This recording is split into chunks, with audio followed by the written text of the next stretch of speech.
안녕하세요. 법 읽어주는 공정쌤입니다. 이번 시간은 이것만 공부하면 공법 50점, 국토의 계획 및 이용에 관한 법률 두 번째 시간입니다. 그럼 시작하겠습니다. 먼저 공동구입니다. 공동구는 시험에서 자주 출제되는 부분인데요.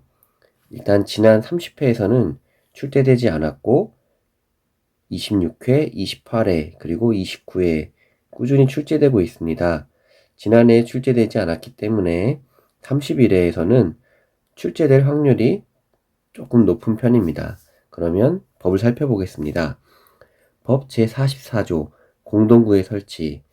다음 각호에 해당하는 지역 등이 대통령령으로 정하는 규모는 시행령에서 200만 제곱미터고요. 200만 제곱미터를 초과하는 경우에는 해당 지역 등에서 개발 사업을 시행하는 자가 공동구를 설치하여야 한다. 자, 조건이 붙습니다. 일단은 다음 각호에 해당하는 지역, 지구 등에서 다음 각호를 보면은 이렇게 나와 있고요. 자, 도시개발법에 따른 도시개발구역과 택지개발촉진법에 따른 택지개발지구, 경제자유구역, 도시 및 주거환경정비법에 따른 정비구역, 공공주택특별법에 따른 공공주택지구, 그리고 도청 이전 신도시, 이 하나, 둘, 셋, 넷, 다섯, 여섯, 이 6가지 사업에 대하여서는 이 사업들이 200만 제곱미터를 초과하는 경우에 이 사업을 하는 시행자가 주체입니다. 공동구를 의무적으로 설치하여야 합니다. 공동구를 설치해야 하는 사업들이 나와 있고요. 바로 5항으로 넘어가면 자, 공동구의 설치. 이때 설치는 계량을 포함하고 있고요.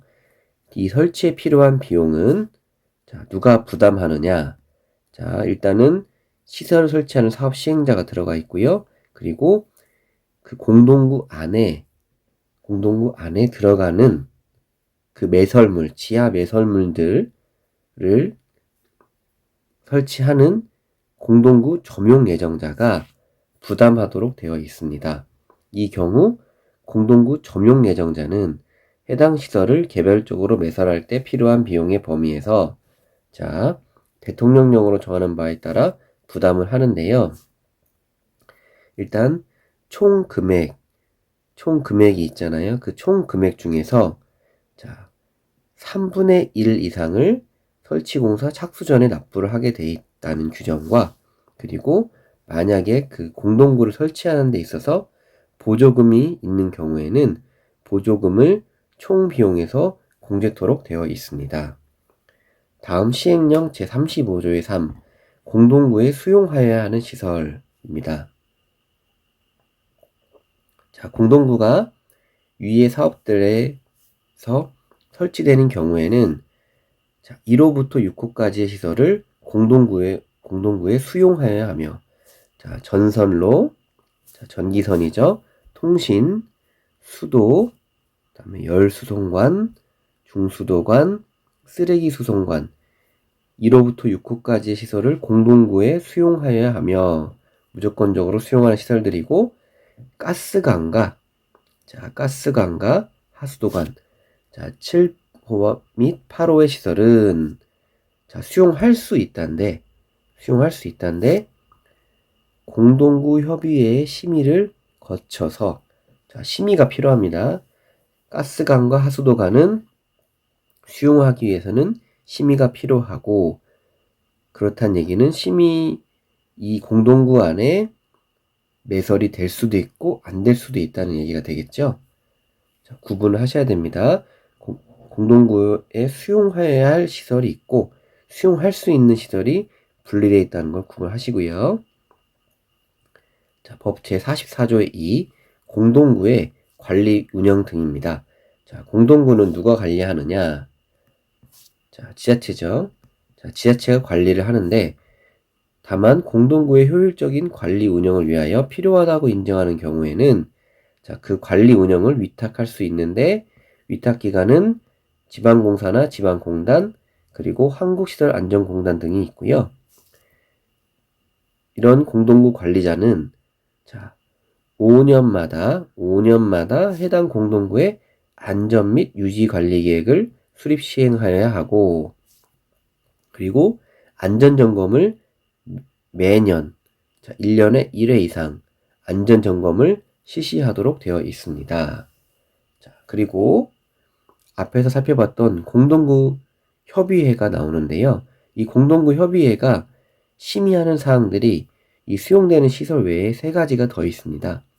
자, 공동구 수용시설에 대한 것과 그리고 공동구를 설치하기 위한 설치 계획에 대한 심의, 그리고 공동구 설치 비용을 결정할 때도 심의를 받아야 하고요.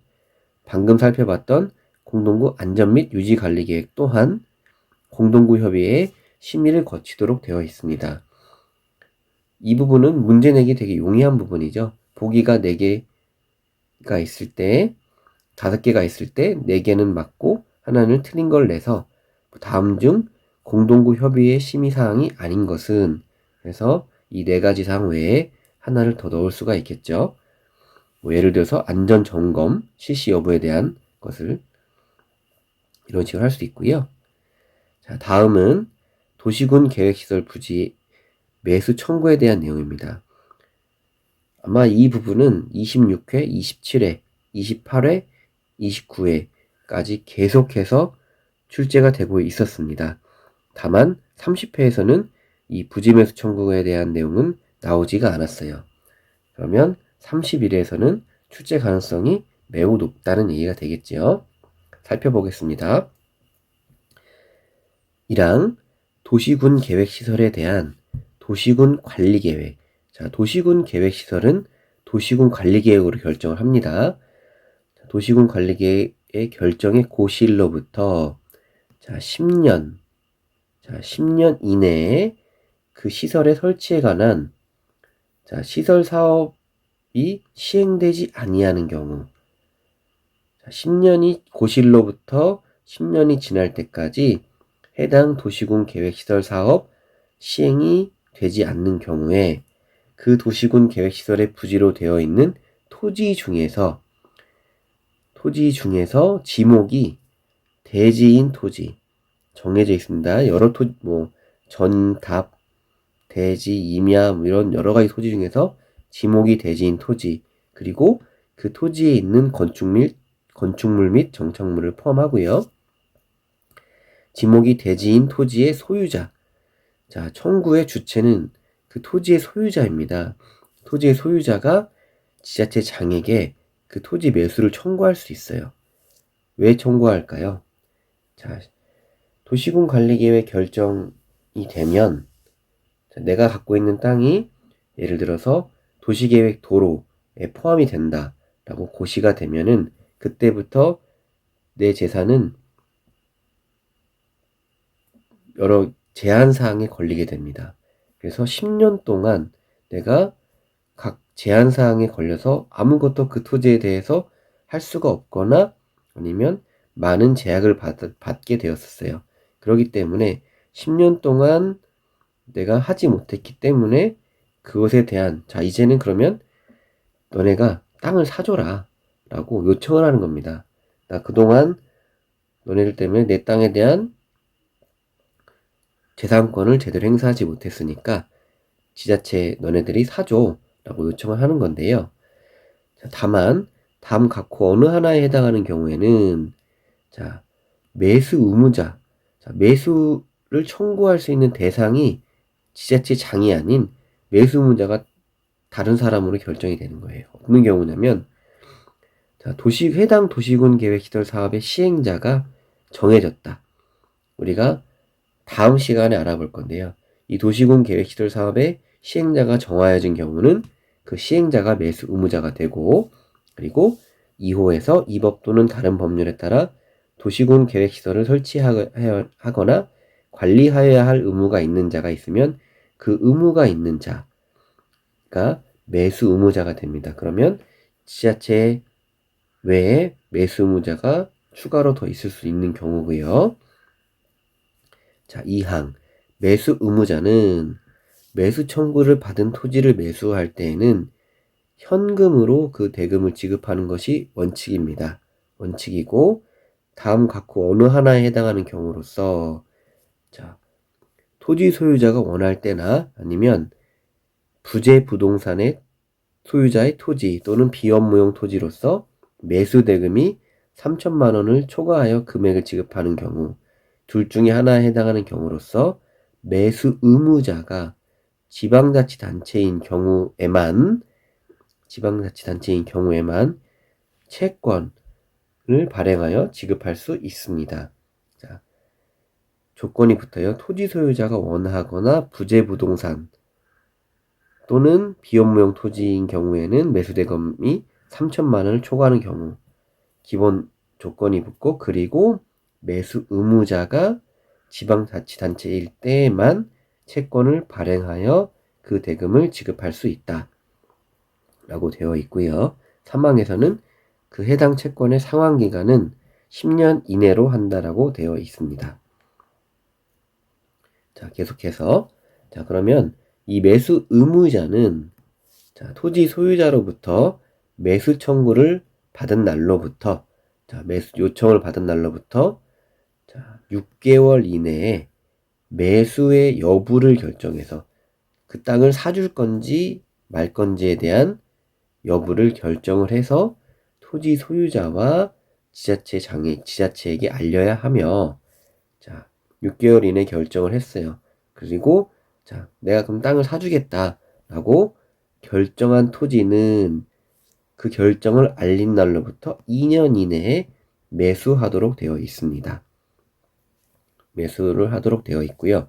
자, 그리고 매수 청구를 한 토지 소유자는 다음 각 후 어느 하나에 해당하는 경우에는, 자, 개발행위 허가의 절차에 따른 개발행위 허가를 받아서, 자, 3층 이하의 단독주택 또는 3층 이하의 근린생활시설, 그리고 공작물을 설치할 수 있대요.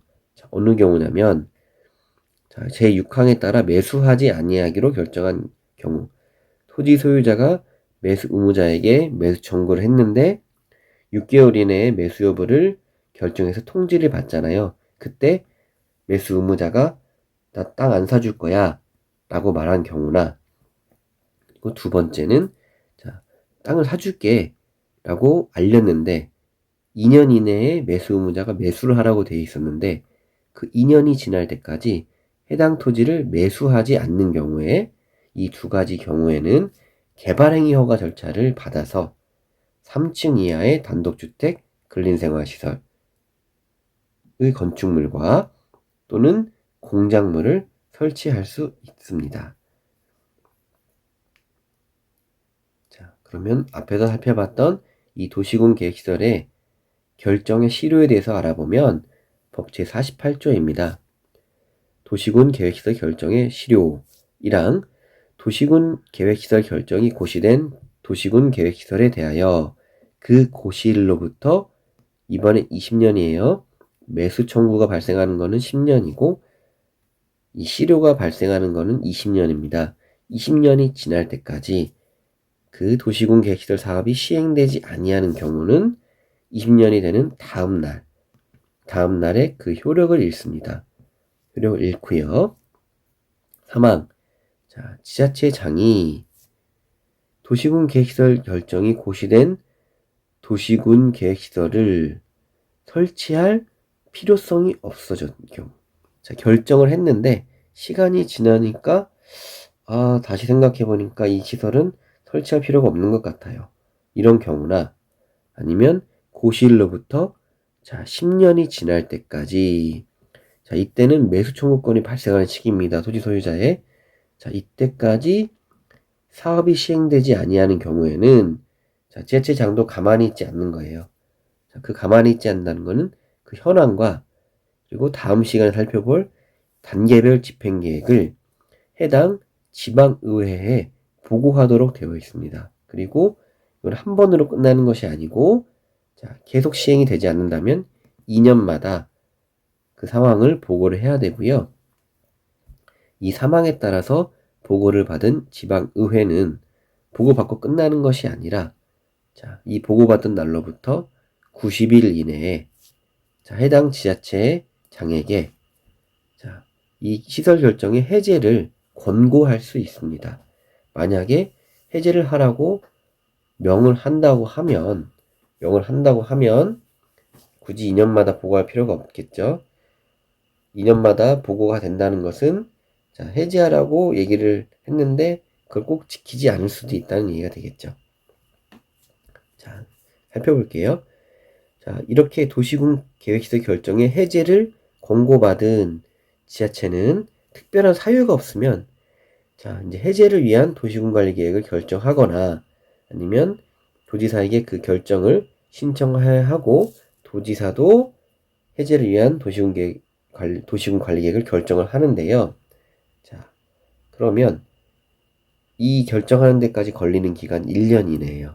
다만 해당 지자체장이 특별시장부터 이 지자체장이 아니에요. 그 시설은 아직 해제하면 안 돼요. 안 될 이유가 있어요. 라고 해제를 권고받은 날로부터 자, 6개월 이내에 소명을 합니다. 자, 다시 정리할게요.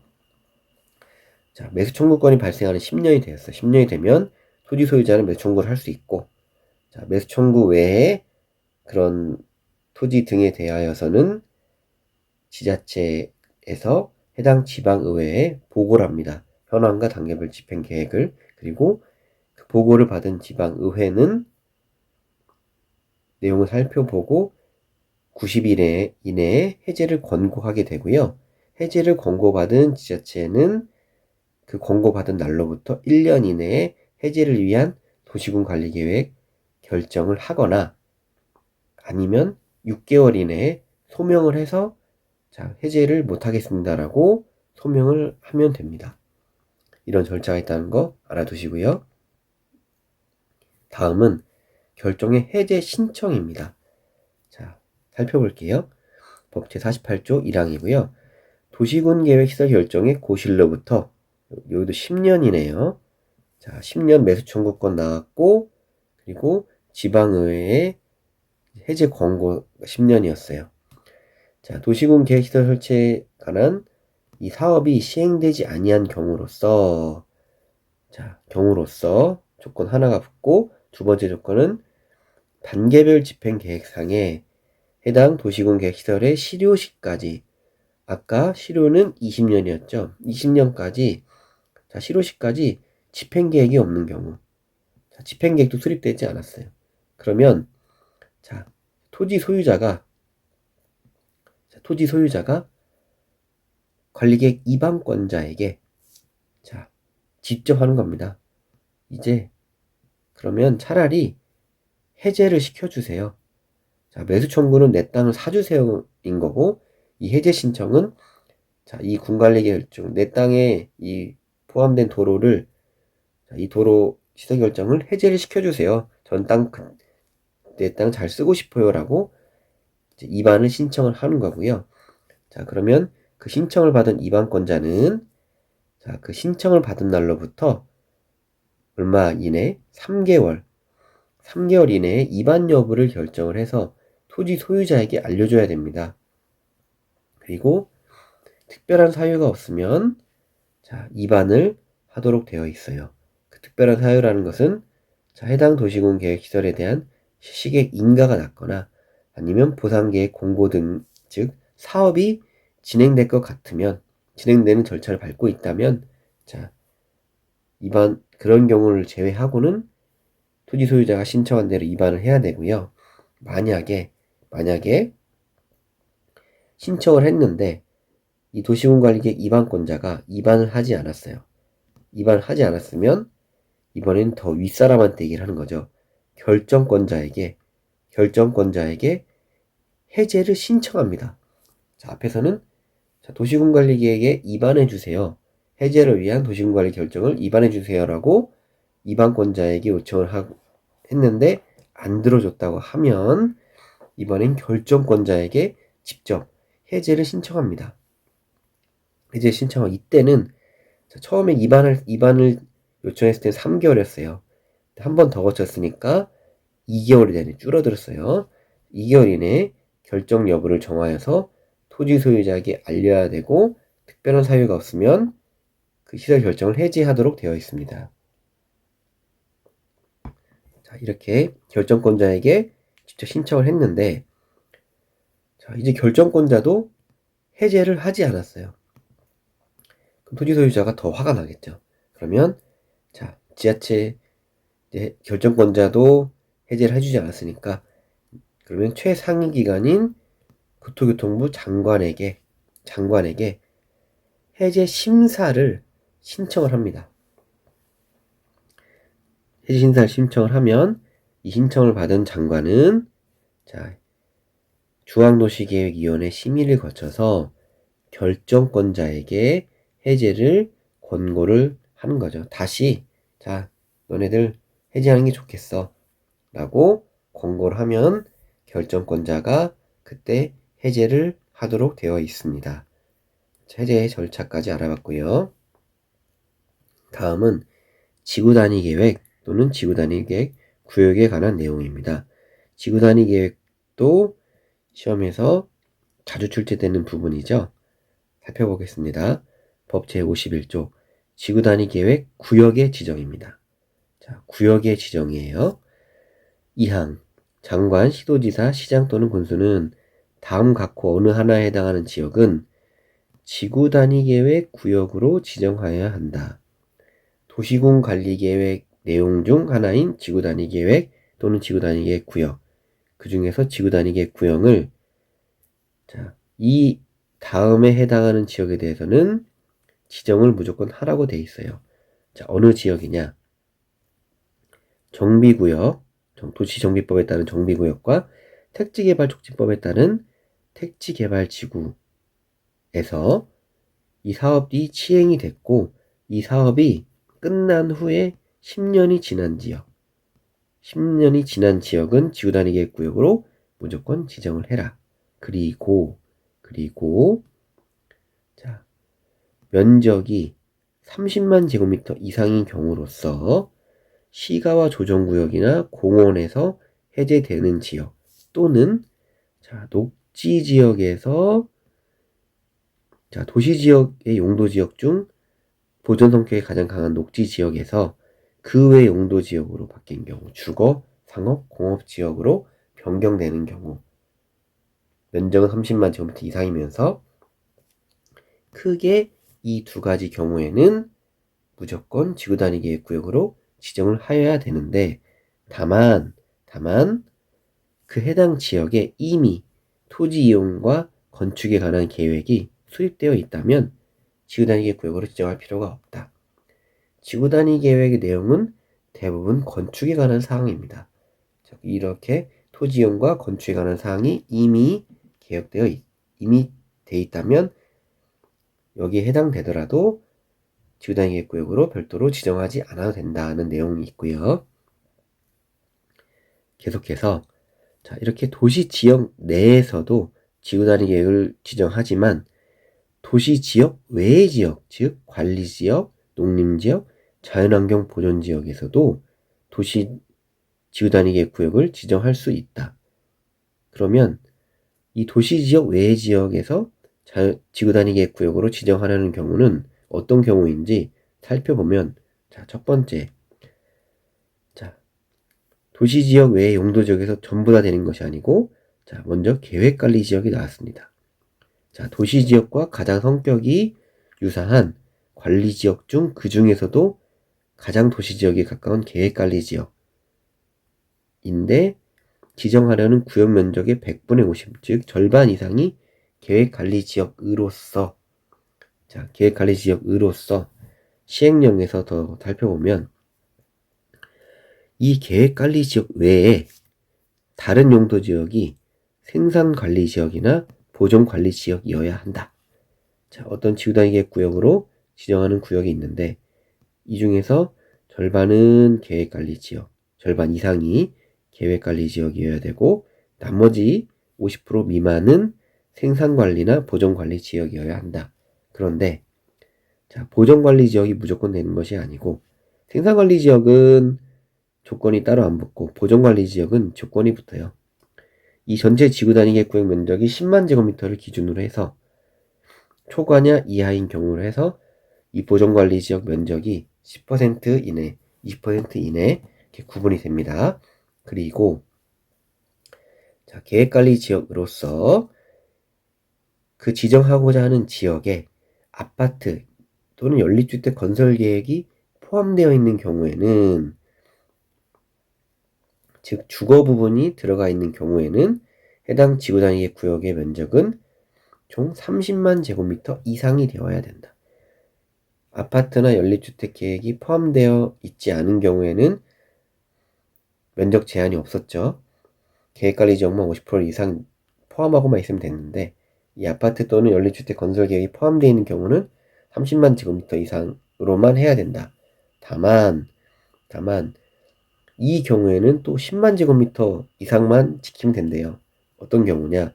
지구단위 구역이 수도권 정비계획법에 따른 자연보전 권역이거나 이 지구단위 구역 안에 아파트 연립주택이 들어간다는 것은 이 안에서 주거 활동이 있는 경우고, 주거가 있다면 반드시 들어가야 될 게 이 초등학교잖아요.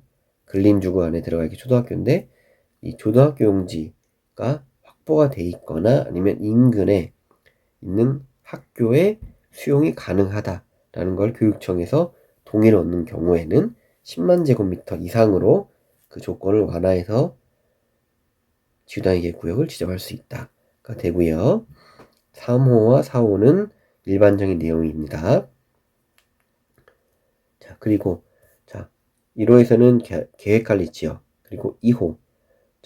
2호 개발진흥지구입니다. 이번엔 용도지역 중에서는 계획관리지역만 됐어요. 도시지역 외의 용도지역에서는 계획관리지역만 지정할 수 있고, 두 번째는 용도지구 중에서 숨은 용도지구 중에서 개발진흥지구에만 지구단위 구역을 지정할 수 있대요.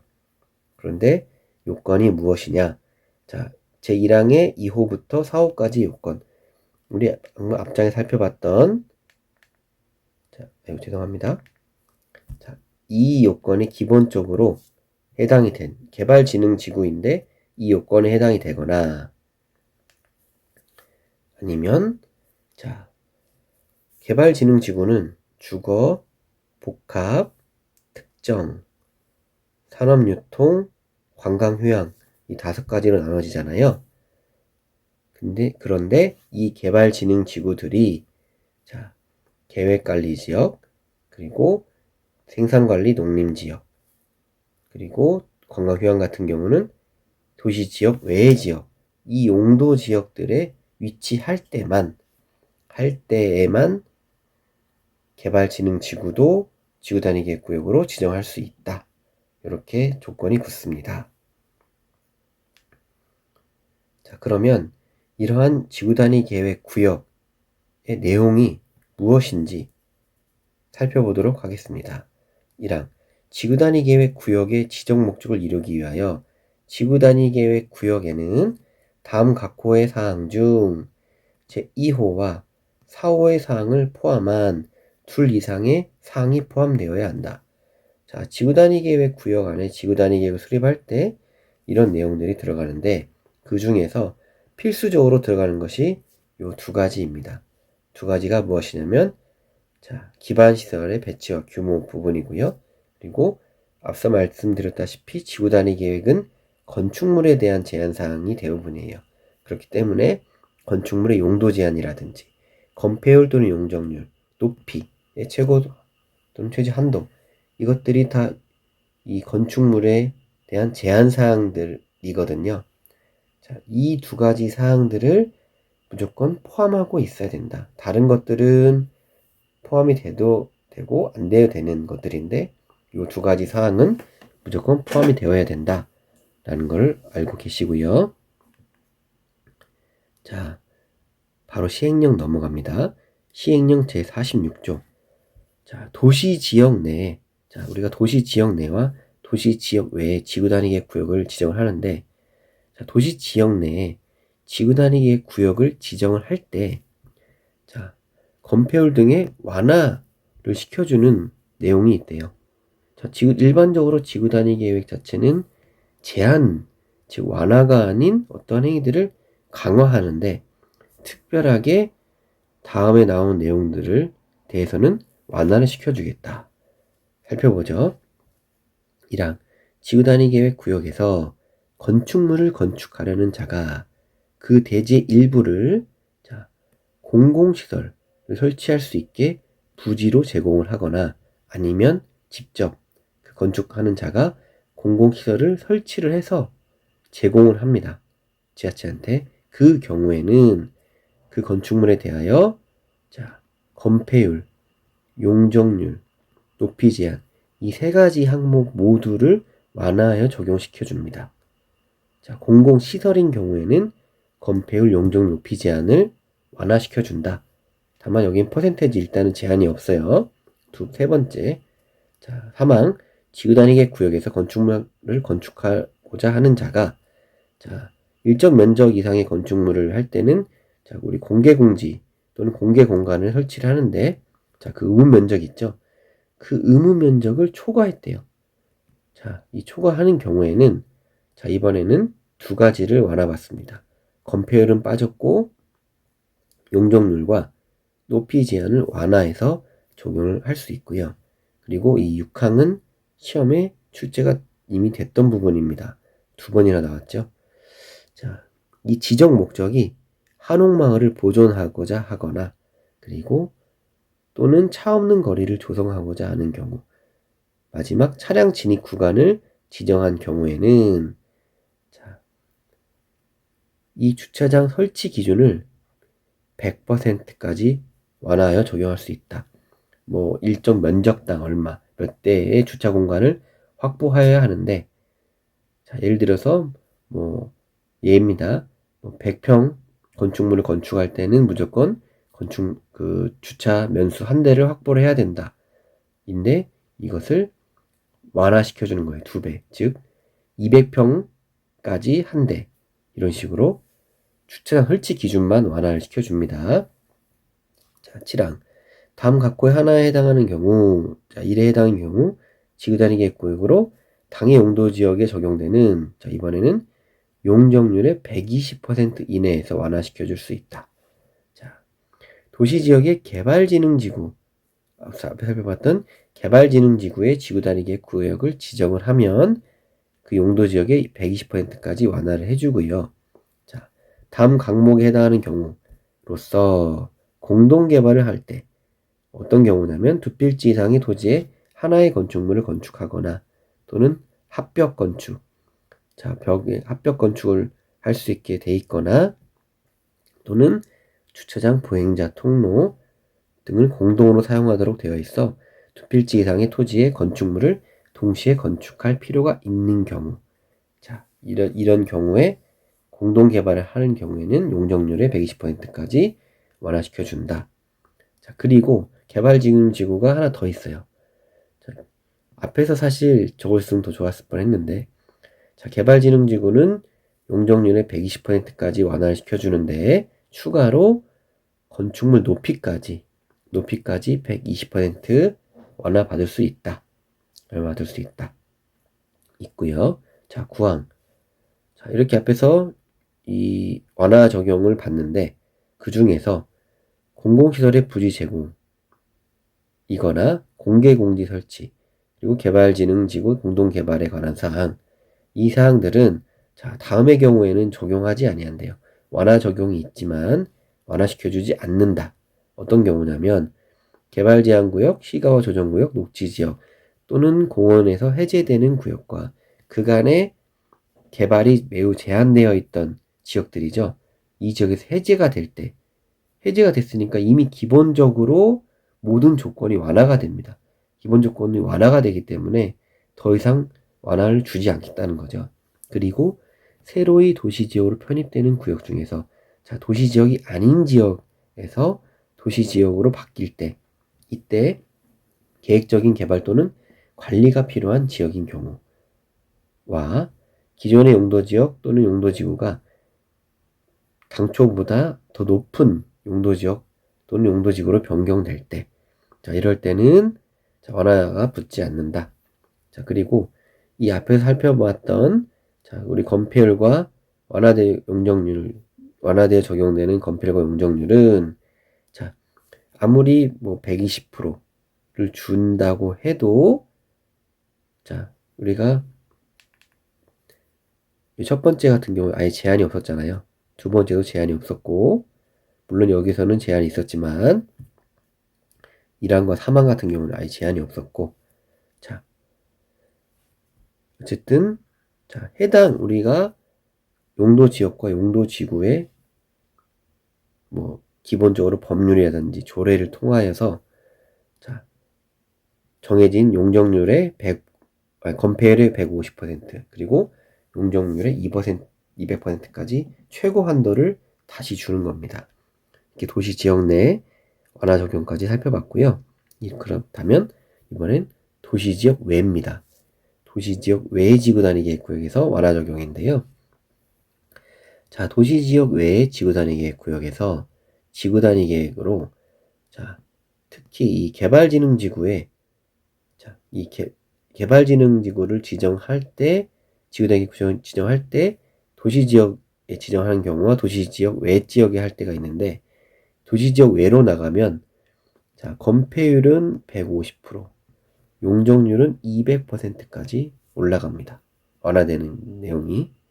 그리고 두 번째, 지구단위 계획 구역에서 자, 지구단위 계획으로 건축물의 용도 종류 및 규모를 완화하여 적용할 수 있는데 다만 개발지능지구 같은 경우는 아파트와 연립주택을 허용하지 않는다는 규정이 있습니다.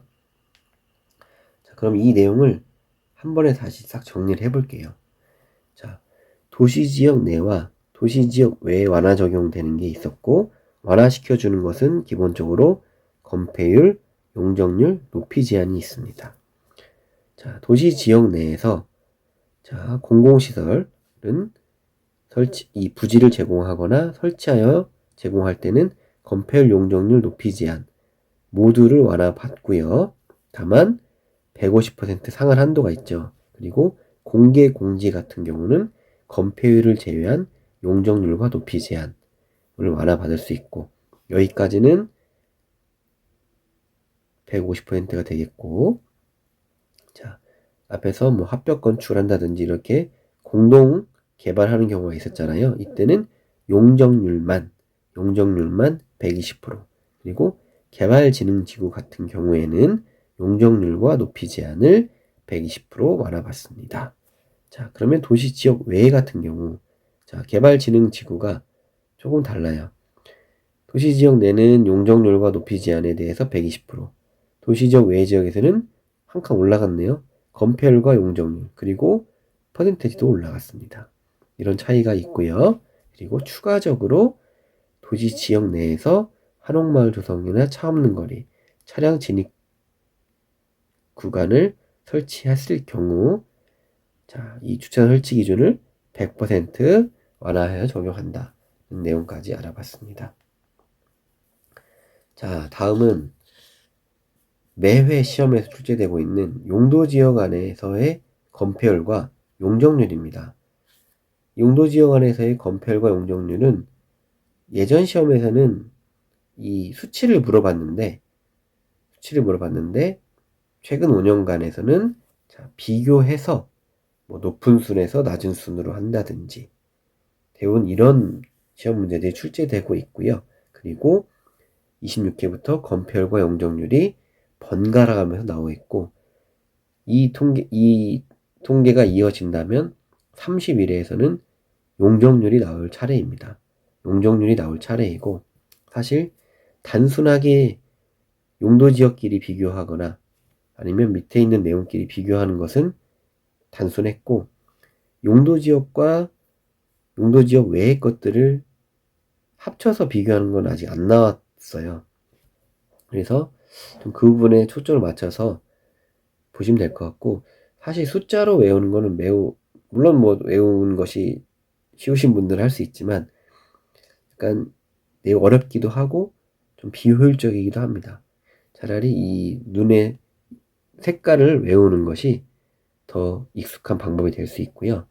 자, 먼저 건폐율 살펴보면 자, 이 수치는 외우지 않는다고 했어요. 일단은 가장 낮은 지역은, 자, 일단 요 파란, 이 하늘색 배경이 있는 요 부분은 도시지역 내입니다. 도시지역 내는 녹지, 주거, 상업, 공업지역이 있죠. 도시지역 내에서는 당연히 녹지지역이 제일 낮겠고, 그리고 주거지역이 차례로 갑니다. 자, 주거지역이 전용 주거지역, 일반 주거지역, 준주거지역이 나눠지는데, 그 중에서, 자, 전용 주거지역은 제일 낮고, 그리고, 자, 3종 일반 주거지역 같은 경우에는, 언뜻 생각했을 때는, 분명히 사람들이 많이 살았는데, 왜 건폐율이 낮을까? 생각하겠지만, 자, 우리 초고층 아파트들이 어때요? 최근에 탑상형을 생각하면 되겠죠. 자, 실제로 동간거리 확보라든지 이런 부분들이 있기 때문에 의외로 건폐율이 낮습니다. 그리고 자, 평균이 1, 2종 일반 주거지역이 되겠고, 주거지역 중에서는 준주거지역이 가장 높은데, 이 준주거지역과 같은 것이 자, 공업지역 전체와 상업지역 중에서 가장 이 주거와 밀접한 줄린 상업지역이 이 70%를 형성하고 있고요. 그리고 자, 상업지역 중에 가장 높은 건 당연히 중심상업지역이고 그 사이에 일반과 유통이 있다. 이렇게 외워두시면 될 것 같고, 그리고 도시지역 외의 지역에서는 자, 관리지역이 있는데 관리지역은 구분했어요.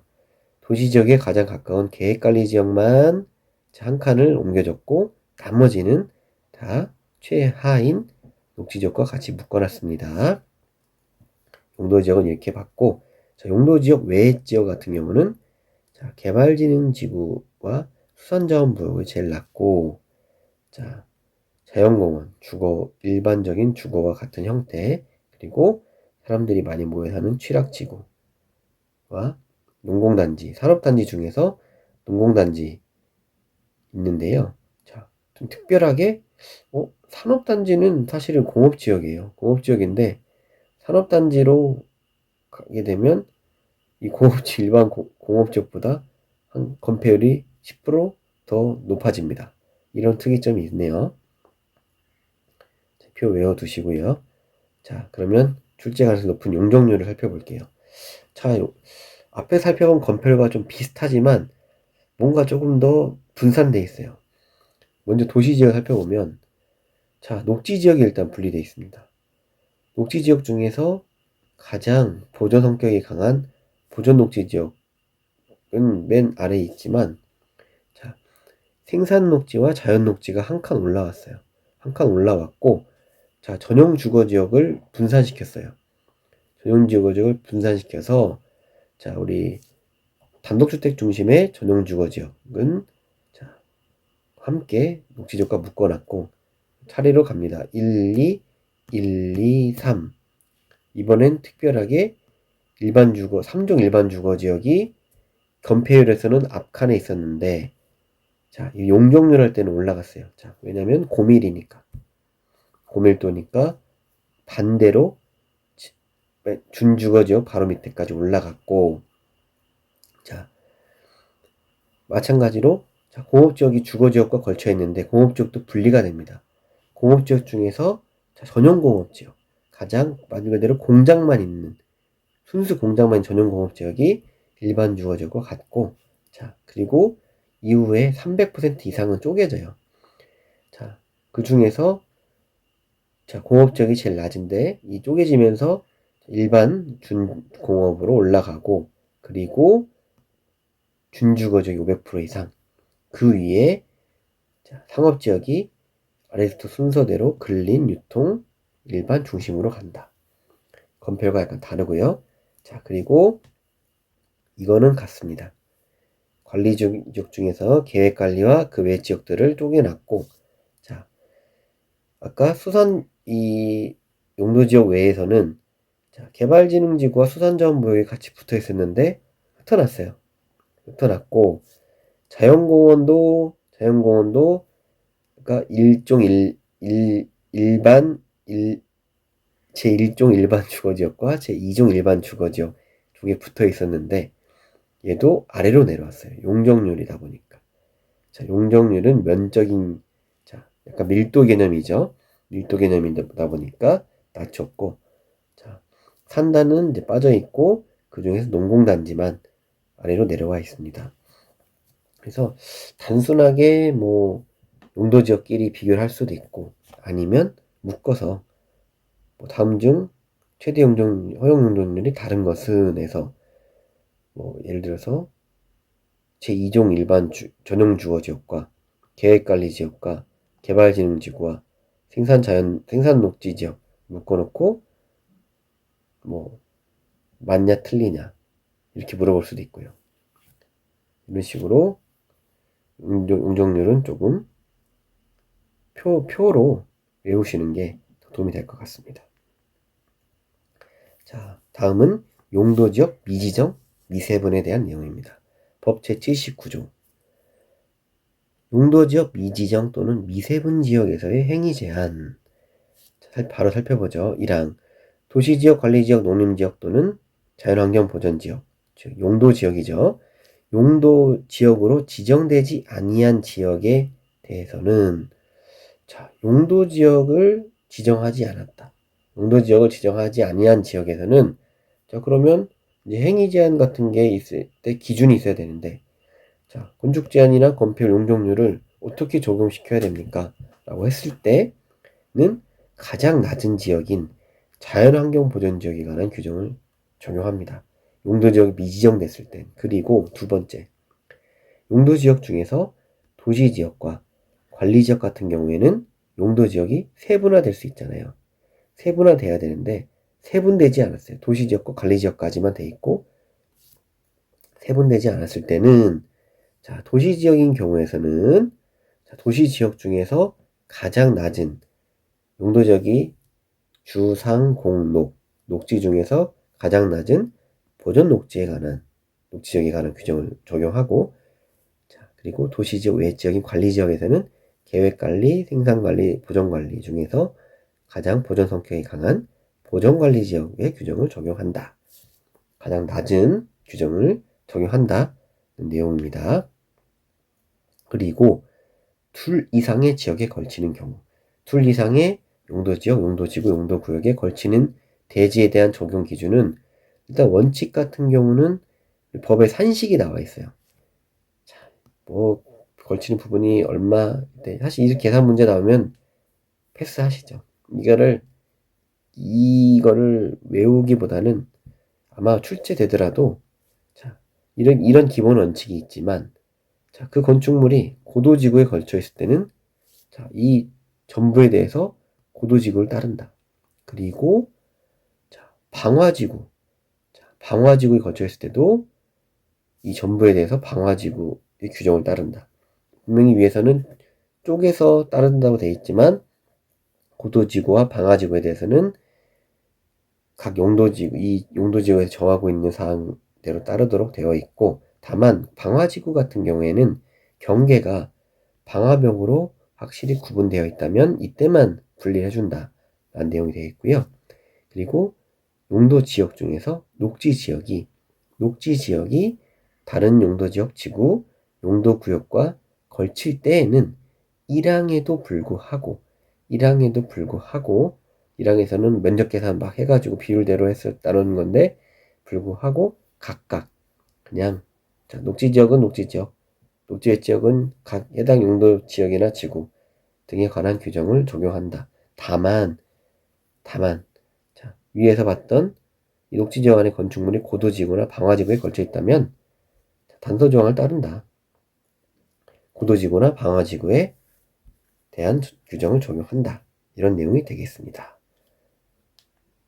자, 오늘 구토의 계획 및 이용에 관한 법률 두 번째 시간이었고요. 이제 한 번 남았습니다. 다음 시간에는 개발행위 허가에 대한 부분과 그리고 나머지 부분, 도시군 계획시설 부지라든지 또 제가 첫 시간 말씀드리지 않았지만 출제될 수 있을 만한 것들 한두 가지 정도만 더 이야기하는 시간을 갖고 구토의 계획 및 이용에 관한 법률을 맞추려고 합니다. 자, 긴 시간 시청해 주셔서 감사드리고요. 구독과 좋아요는 더 좋은 영상 제작에 큰 힘이 됩니다. 자, 영상에 사용된 자료가 필요하시거나 문의사항이 있다면 아래 주소로 메일을 보내주시고요. 그리고 메일을 보내주실 때 어떤 영상이 대한 자료가 필요하다고 말씀을 해 주시든지 아니면 해당 영상에 댓글을 달아주시면 그 영상에 대한 자료를 제공해 드리도록 하겠습니다. 시청해 주셔서 감사합니다.